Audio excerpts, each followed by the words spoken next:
Okay so है guys, okay welcome back again. तो हमारी लास्ट चैप्टर थ्री जिसमें हम एक्सरसाइजेस तक पहुंचे थे।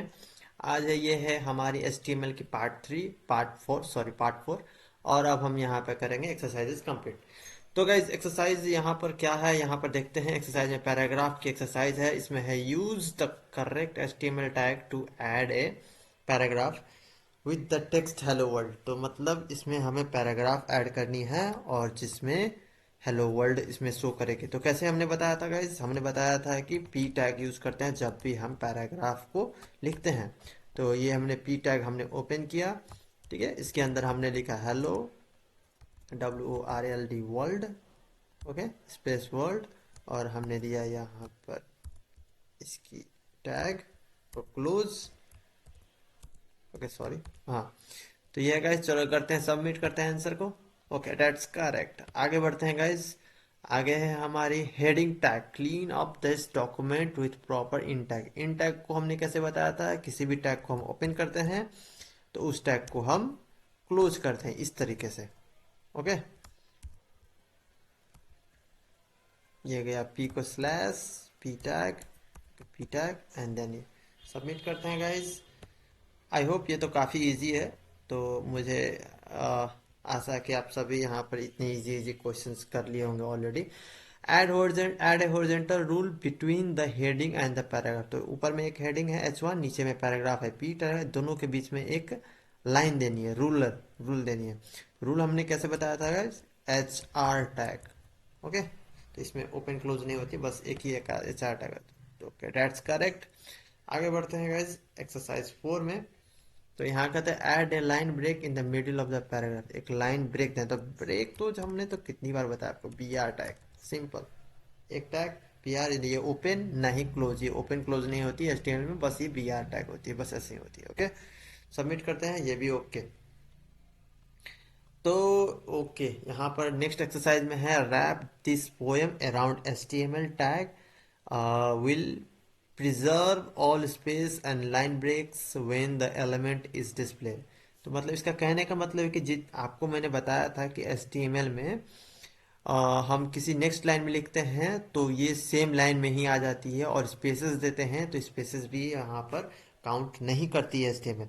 और हमें जिस टाइप से हमने इसे लिखा, ये पैराग्राफ लिखा गया है, इसको इसी टाइप से हमें प्रिंट कराने के लिए हमने क्या बताया था आपको, प्री टैग। प्री टैग क्या करती है, प्री टैग करती है जैसा का तैसा शो करती है हमारी ब्राउजर के पेज में। तो ऐसे कर देने से ओपन अ क्लोज, सबमिट करते हैं। Okay that's correct. तो ये भी हमारी हो चुकी है कंप्लीट। तो आगे बढ़ते हैं गाइज स्टाइल टैग। तो स्टाइल टैग तो हमने पढ़ ही नहीं है, तो चलते हैं गाइज अब चैप्टर में और पढ़ते हैं style tag. Okay so style पर हम पहुंच चुके हैं। स्टाइल एक एट्रीब्यूट है। ओके, टैग भी यूज होती है, एट्रीब्यूट भी है। टैग के बारे में बाद में पढ़ेंगे, जब हम CSS पढ़ेंगे ना, ये CSS, तो उसमें एक स्टाइल टैग यूज होती है, उसके बारे में हम कभी बाद में पढ़ेंगे। अभी एट्रीब्यूट के बारे में पढ़ते हैं। एट्रीब्यूट, स्टाइल तो नाम से ही आप जानते हो गाइस, देख सकते हो तो आपको लग रहा होगा कि हम स्टाइलिंग करने के लिए यूज करते हैं एट्रीब्यूट। एट्रीब्यूट क्या है, किसी भी एलिमेंट को एक अलग उसमें प्रॉपर्टी उसको देना, कुछ अलग से उसको डिफाइन करना, कि मतलब अब हम ये भी चाहिए इसमें, इस टैग में, जैसे कलर, हाइट, तो ठीक है, साइज, मोर, इस तरीके से हम एट्रीब्यूट उसमें यूज करके, स्टाइल का एट्रीब्यूट यूज करके हम उसे अलग और भी प्रॉपर्टीज उसे हम दे सकते हैं कि तुम ये बनो, वो बनो, XYZ। देखे, तो ये देख सकते हो the HTML style attribute setting the style of an HTML element can be to style attribute. वही बता रहा जी, मैं जैसा आप बताता, देखो एक प्रॉपर्टी होती है, उसे वैल्यू हम डिसाइड करते हैं, प्रॉपर्टी और वैल्यू होती है। इस तरीके से किसी भी टैग में, किसी भी टैग के बीच में, ऐसे हम जाकर जब टैग ओपन ऑन स्टार्ट करते हैं और क्लोज करते हैं, उसके बीच में हम लिखते हैं स्टाइल, और उसमें प्रॉपर्टी का नाम देते हैं, मतलब उसमें क्या कलर देना है प्रॉपर्टी में, उसको क्या बोल्ड करना है प्रॉपर्टी में। जैसे यहाँ पे साइज बताया था, क्या उसे साइज देना है प्रॉपर्टी में, साइज देना है तो अब वैल्यू देंगे, साइज देना है तो कितना देंगे, बड़ा कितना मोटा कितना छोटा, इस टाइप से। ओके, तो स्टाइल एट्रीब्यूट यूज करते हैं हम किसी भी एलिमेंट को, उससे हम स्टाइलिंग करने के लिए, या फिर उस पर एक नया प्रॉपर्टी यानी कि नया वैल्यू, कुछ नया चीज उसमें कि तुम ये भी करो, ओके, इस टाइप से देने के लिए। तो देख सकते हो guys, the property is a CSS property, the value is a CSS value. ठीक है, तो प्रॉपर्टी यानी कि हम बताएंगे कि तुम्हें करना क्या है, कलर चेंज करना है। तुम्हारा प्रॉपर्टी क्या है, तुम्हारा कलर चेंज करने के लिए तुम हो, या फिर तुम्हारा साइज वगैरह वगैरह। कलर में भी अब वैल्यू, उसके वैल्यू, तो वैल्यू मतलब जैसे कि कौन सा colour, blue, red, yellow, white, कौन सा। हाँ, साइज में कितना साइज, साइज तो दे दिए प्रॉपर्टी, तो कितना साइज, उसका वैल्यू क्या होगा, एक, दो, तीन, चार, कितना बड़ा, छोटा, बड़ा, इस तरह से। ओके, तो स्टाइल टैग देते हैं। स्टाइल टैग में देने के बाद देखो गाइस, एक है यहाँ पर बैकग्राउंड कलर, हमारी प्रॉपर्टी है। ओके, तो इसमें बैकग्राउंड कलर देते हैं, तो बैकग्राउंड पीछे पीछे जाकर के कलर चेंज होती है। एक बार मैं आपको राइट में दिखा देता हूँ। ये देखो, यहाँ पर इसने स्टाइल टैग यूज किया बॉडी में, तो ये हमारा पूरा बॉडी है। ओके, और यहाँ पे है बैकग्राउंड कलर इसने दिया है। ठीक है, बैकग्राउंड कलर, तो बैकग्राउंड पीछे बॉडी का बैकग्राउंड कलर, और उसमें पाउडर ब्लू, तो ब्लू हो गया यहाँ पर। अगर मैं इसे यहाँ पर रेड कर दूंगा, ठीक है, और रन कर दूंगा, तो रेड हो जाएगा, देख रहे हो, पीछे बैकग्राउंड मतलब पीछे का। ओके, आगे बढ़ते हैं। तो एग्जाम्पल वही है गाइस, टेक्स्ट कलर, जिस तरीके से बैकग्राउंड कलर बताया था, इस तरीके से हम यहाँ पर कलर सिर्फ लिखेंगे ना, तो ये टेक्स्ट, ये जो लिखा हुआ है टेक्स्ट, ये कलर चेंज होगा, पीछे का नहीं। पीछे का करने के लिए हमें करना पड़ेगा बैकग्राउंड चेंज, देख रहे हो, कलर ब्लू, तो यानी कि टेक्स्ट का कलर ब्लू। इस तरीके से लिखेंगे, स्टाइल लिखेंगे, इज इक्वल टू देंगे, डबल कोट्स देंगे, डबल कोट्स के अंदर ही हम उसे प्रॉपर्टी और वैल्यू डिफाइन करेंगे। प्रॉपर्टी यानी कलर, वैल्यू यानी ब्लू, वैल्यू कौन सा, ब्लू, रेड, येलो, इस तरीके से। ओके, आगे बढ़ते हैं। टेक्स्ट कलर इसी तरीके से, फ्रंट है मेरे पास, फ्रंट चेंज करना है, तो हम फ्रंट फैमिली यूज करेंगे, उसमें हम एरियल दे सकते हैं, वर्डाना दे सकते हैं, कुरियर दे सकते हैं, इस तरीके से। तो हमारी जो लिखने की लिखावट होती है ना, वो चेंज हो जाएगी कि किस तरीके से हम उसे घुमा घुमा के स्टाइलिंग का फॉन्ट दे सकते हैं। स्टाइल फॉन्ट तो थोड़ा सा दिखने में स्टाइलिश लगती है, इस तरीके से फॉन्ट आगे आपको और पता चलेगा। साइज देखो, जैसे मैंने बताया था, इसमें बहुत तरीके की आती है, फॉन्ट साइज, अलाइनमेंट। तो आपको ये इसकी एक पूरी लिस्ट मिल जाएगी, और आप जिस तरीके से धीरे धीरे आगे बढ़ोगे, सीएसएस पढ़ोगे, तो उसमें और भी आपको प्रॉपर्टीज, वैल्यूज आपको पढ़ने को मिलेंगे। तो टेक्स्ट अलाइन, अगर आपको टेक्स्ट को बीच में करनी है, तो देखो टेक्स्ट अलाइन लिखते हैं, स्टाइल देते हैं, फिर टेक्स्ट अलाइन लिखते हैं। सेंटर लिखने से यह सेंटर हो जाता है। अगर हम इसे यहाँ पर सेंटर को हटा करके हम इसे यहाँ पर लेफ्ट कर दें या राइट कर दें, राइट करते हैं, राइट कर दें, तो ये राइट में चली जाएगी, ये वाली चीज, देखो ये राइट में चली गई। तो ये उसकी टेक्स्ट अलाइन, तो मतलब टेक्स्ट को किधर करना है, अलाइन मतलब मिलाना, अलाइन मतलब उसको जगह में लाना, किस जगह में लाना, कैसे लाना, ये सब। तो देखो, चैप्टर में समरी में हमने यहाँ पे इतना कुछ पढ़ा, स्टाइल, बैकग्राउंड, बहुत तरीके, और भी बहुत तरीके आती है। एक बार जल्दी जल्दी फॉर्मेटिंग भी पढ़ लेते हैं हम। ओके, तो इस तरीके से होती है। यहाँ पे देखो, अब फॉर्मेटिंग पढ़ते हैं। HTML contains several element for defining text with simple meaning। तो कहते हैं कि HTML कंटेंट, ये बहुत से छोटे सेवरल एलिमेंट्स है जो टेक्स्ट को स्पेशल मीनिंग से डिफाइन करते हैं। ओके, एग्जाम्पल क्या देखो, दिस टेक्स्ट इज बोल्ड, तो यहाँ पर इसने क्या किया है, बोल्ड टैग का यूज किया ताकि हम इसे बोल्ड बना सके। इटैलिक टैग का यूज किया है ताकि हम इटैलिक में इस तरीके से लिखावट आती है आई लिख देने से।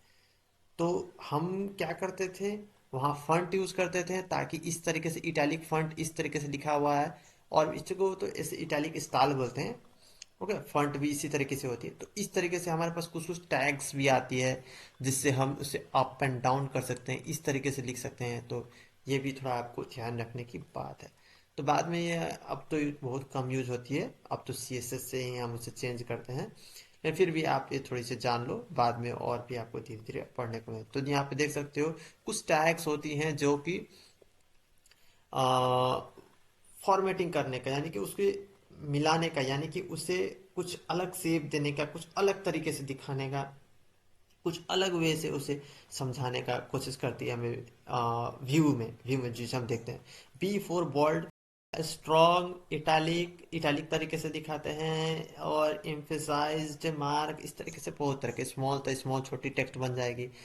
तो हम इसे सीएसएस से भी कर सकते हैं और टैग से भी कर सकते हैं, बट अब टैग यूज नहीं होती है, अब लोग सीएसएस यूज करते हैं, प्रॉपर्टीज और वैल्यूज यूज करते हैं, ताकि हम उसे और भी अच्छी तरीके से कर सकें, और भी हम उसे अलग अलग टाइप की वैल्यूज दे करके हम और डिफरेंट डिफरेंट तरीके से उसके एक वर्ड को हम चेंज कर सकते हैं, कलर दे सकते हैं, घुमा सकते हैं इस तरीके से। ओके, तो वही बताया गया है। देखो एग्जांपल यहाँ पर देना स्टार्ट कर दिया गया, बी टैग का यहाँ यूज किया तो बोल्ड हो जाएगा। स्ट्रॉन्ग टैग का दिखा देता हूँ, स्ट्रॉन्ग बोल्ड जैसा ही दिखता है, बस थोड़ा सा इसमें अंतर ये होता है कि थोड़ा सा कम से बोल्ड होता है। देखो ऐसा तरह से बीच में स्ट्रॉन्ग, पैराग्राफ के बीच में स्ट्रॉन्ग डाल दिया तो स्ट्रॉन्ग से ऐसा हो गया, टेक्स्ट थोड़ा सा बोल्ड हो गया, खाला और मोटा।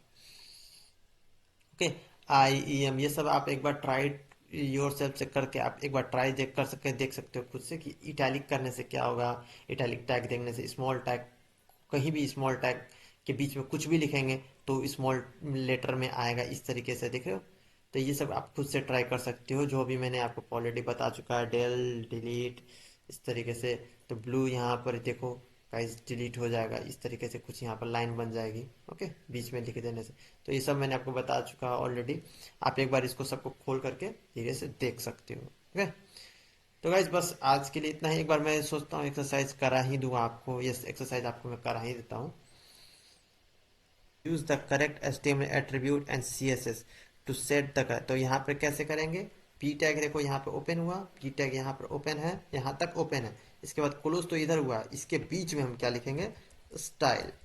ओके, स्टाइल, स्टाइल में हम क्या, हमें मतलब बोल रहा है कि हमें क्या करना है, इसे कलर देना है, कलर द पैराग्राफ। तो कलर देंगे हम यहाँ पर कलर, और हम यहाँ पर इस तरीके से इसे दे करके ब्लू लिख देंगे। ठीक है, COLOR कलर होगा। ओके, तो देखो आंसर हमारा हो चुका है करेक्ट। चलते हैं नेक्स्ट एक्सरसाइज में, जल्दी जल्दी मैं कराता हूँ ताकि आपका ज़्यादा टाइम वेस्ट ना हो। Use CSS to set the font of the paragraph. तो फॉन्ट हमें लिखना है, तो फॉन्ट में देखो यहाँ पे इसने ऑलरेडी आधा काम कर दिया है, स्टाइल दे करके हमें बीच में लिखना है, बीच में फॉन्ट का भी यहाँ पर कुरियर दे दिया हुआ। तो हम हमें क्या पढ़ा था, font family, font family. Okay, देखो करेक्ट, ये भी सही है, उसका प्रॉपर्टी है फॉन्ट फैमिली। उसके बाद वैल्यू में आप कुछ भी दे सकते हो, बहुत तरीके का आता है, इटाली इटैलिक तो नहीं होता, और भी जैसे एरियल, एरिना इस टाइप से होता है। ओके, तो यहाँ भी है अलाइन करने के बाद इसको हमें अलाइन, अलाइन के लिए हमने क्या पढ़ा था guys, text align centre. Okay, देखो ये भी सही है। तो इससे क्या होगा, जो टेक्स्ट वहां पर दिख रहा था वो टेक्स्ट बीच में आ जाएगा, बीच में इधर इस तरीके से। Okay, CSS text size 250 pixel, text font size होगा। ओके, तो यहाँ पे होगा, क्या होगा गाइज, फॉन्ट साइज। चलो सही है, आगे बढ़ते हैं एक्सरसाइज नंबर 5 में। यहाँ क्या करा, बैकग्राउंड कलर ऑफ द, तो बॉडी में बैकग्राउंड कलर तो बहुत ईजी है, बैकग्राउंड COLOR कलर इस तरीके से लिखेंगे। तो ये जो इसके पीछे जो है ना सब येलो हो जाएगा, अभी तो नहीं होगा, अभी तो हम यहाँ पर करेक्ट और नॉट करेक्ट देखेंगे। ओके, तो यहाँ पे क्या कर रहा है, यहाँ पे कह रहा है use CSS text align the document. अच्छा, तो डॉक्यूमेंट, ये पूरे को हमें डॉक्यूमेंट को अलाइन करना है। ओके, तो हम कैसे करेंगे गाइज, तो हमने जैसा बताया था, पहले तो यहाँ स्टाइल लिखेंगे। Okay, style is equal to double quotes, ठीक है, फिर यहाँ लिखेंगे टेक्स्ट ALIGN अलाइन सेंटर। तो इस तरीके से लिखने से क्या होगा, ये पूरा जो है ना, ये बॉडी के बीच में, ये जो है सब बीच में आ जाएगा, बॉडी के बीच में आ जाएगा। ओके, ये भी करेक्ट है हमारे आंसर। तो बस गाइज आज के लिए इतना ही, ये फॉर्मेटिंग वाला चैप्टर कल करेंगे वीडियो, ताकि ज़्यादा लंबी ना हो। बस आज के लिए इतना ही, मिलते हैं नेक्स्ट चैप्टर HTML5 में, HTML5 एंड चैप्टर 5 में। तब तक ले bye bye, take care, sayonara. और वीडियो अच्छी लगी तो लाइक कर दें, चैनल को सब्सक्राइब कर दें, सपोर्ट करेगा।